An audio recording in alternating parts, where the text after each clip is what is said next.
550 grammi di alimenti scaduti e un topo morto in cucina. I carabinieri della tenenza di Favara, insieme ai colleghi del NAS di Palermo, hanno chiuso un ristorante di Favara durante uno dei controlli mirati e volti al rispetto delle normative relative all'igiene e alla salute.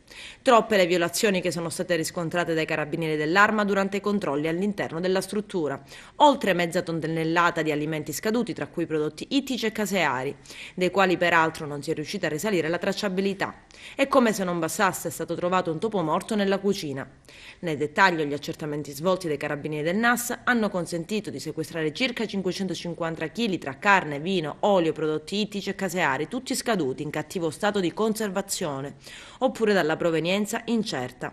I carabinieri hanno inoltre fatto intervenire il personale sanitario ispettivo dell'ASP di Agrigento, che ha contestualmente emesso un provvedimento di sospensione dell'attività, elevando sanzioni amministrative per un totale di circa 10.000 euro. Quello operato a Favara lo scorso fine settimana è l'ultimo di una serie di controlli voluti dal Comando Provinciale di Agrigento su tutta la provincia a tutela della salute dei cittadini.